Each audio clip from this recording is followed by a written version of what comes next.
ज्योतिष और पौराणिक ग्रंथों में युग का मान अलग अलग है। पौराणिक ग्रंथों के अनुसार 4 युग होते हैं: सत, त्रेता, द्वापर और कली। कहते हैं कि कलियुग में पाप अपने चरम पर होगा। वर्तमान में कलिकाल अर्थात कलयुग चल रहा है। ग्रंथों में इस युग में क्या क्या होगा या घटेगा यह लिखा गया है। यह भी है कि इस युग में जब कहीं भी प्रलय होगा तो सिर्फ हरि कीर्तन ही उसे बचाएगा। आओ जानते हैं कि कलियुग के संबंध में ग्रंथों में क्या लिखा है। पहला युग सतयुग। सतयुग में प्रतीकात्मक तौर पर धर्म के 4 पैर थे। सतयुग में मनुष्य की लंबाई 32 फीट अर्थात लगभग 21 हाथ बताई गई है। इस युग में पाप की मात्रा 0 अर्थात 0% होती है। पुण्य की मात्रा 20 अर्थात 100% होती है। राजा हरिश्चंद्र हुए थे। हरिश्चंद्र ने सत्य के लिए खुद के परिवार और अंत में खुद का बलिदान भी दे दिया था। दूसरा युग त्रेतायुग। त्रेतायुग में धर्म के 3 पैर थे। इस युग में मनुष्य की लंबाई 21 फीट अर्थात लगभग 14 हाथ बताई गई है। इस युग में पाप की मात्रा 5 अर्थात 25% होती है और पुण्य की मात्रा 15 अर्थात 75% होती है। इस युग में विष्णु का वामन और राम अवतार हुआ था।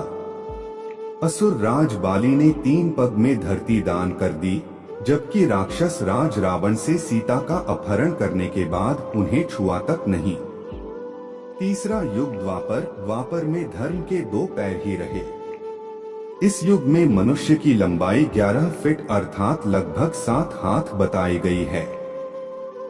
इस युग में पाप की मात्रा 10 अर्थात 50% होती है, जबकि पुण्य की मात्रा 10 अर्थात 50% होती है।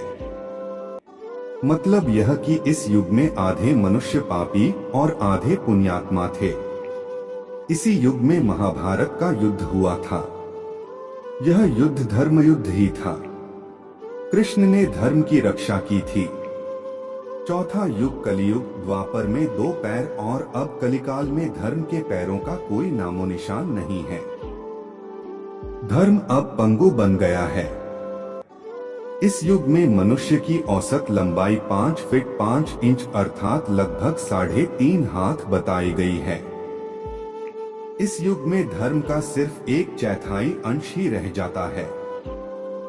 इस युग में पाप की मात्रा 15 अर्थात 75% होती है, जबकि पुण्य की मात्रा 5 अर्थात 25% होती है। लेकिन वर्तमान में देखा जा रहा है कि कलिकाल अपने चरम पर है। यह जो 25% पुण्य की मात्रा बताई गई है, यह अब कहीं भी नजर नहीं आती है। महज 5% ही पुण्य कहीं बचा होगा। अब तो चारों तरफ पाप ही पाप नजर आता है। आओ जानते हैं कैसे। कलियुग का वर्णन करते हुए श्री कृष्ण कहते हैं कि कलियुग में ऐसे लोगों का राज्य होगा जो दोनों ओर से शोषण करेंगे। बोलेंगे कुछ और करेंगे कुछ, मन में कुछ और कर्म में कुछ। ऐसे ही लोगों का राज्य होगा। इसी प्रकार कलियुग में ऐसे लोग रहेंगे जो बड़े ज्ञानी और ध्यानी कहलाएंगे। वे ज्ञान की चर्चा तो करेंगे, लेकिन उनके आचरण राक्षसी होंगे। बड़े पंडित और विद्वान कहलाएंगे, किंतु वे यही देखते रहेंगे कि कौन सा मनुष्य मरे और हमारे नाम से संपत्ति या पद कर जाए। कलियुग का मनुष्य शिशुपाल हो जाएगा। कलियुग में बालकों के लिए ममता के कारण इतना करेगा कि उन्हें अपने विकास का अवसर ही नहीं मिलेगा। मोहमाया में ही घर बर्बाद हो जाएगा।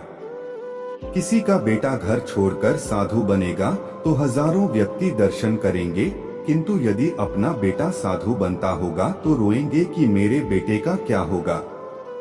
इतनी सारी ममता होगी कि उसे मोहमाया और परिवार में ही बांधकर रखेंगे और उसका जीवन वहीं खत्म हो जाएगा। अंत में बेचारा अनाथ होकर मरेगा। कलयुग में धनाढ़ लोग लड़के लड़की के विवाह में, मकान के उत्सव में, छोटे बड़े उत्सवों में तो लाखों रुपए खर्च कर देंगे, परंतु पड़ोस में ही यदि कोई भूखा प्यासा होगा तो यह नहीं देखेंगे कि उसका पेट भरा है या नहीं। उनका अपना ही सगा भूख से मर जाएगा और वे देखते रहेंगे। दूसरी ओर मौज मदिरा, मांस भक्षण, सुंदरता और व्यसन में पैसे उड़ा देंगे, किंतु किसी के दो आंसू पोंछने में उनकी रुचि न होगी। कलयुग में मानव का मन नीचे गिरेगा, उसका जीवन पतित होगा। यह पतित जीवन धन की शिलाओं से नहीं रुकेगा, न ही सत्ता के वृक्षों से रुकेगा, किंतु हरि नाम के एक छोटे से पौधे से, हरि कीर्तन के एक छोटे से पौधे से मनुष्य जीवन का पतन होना रुक जाएगा।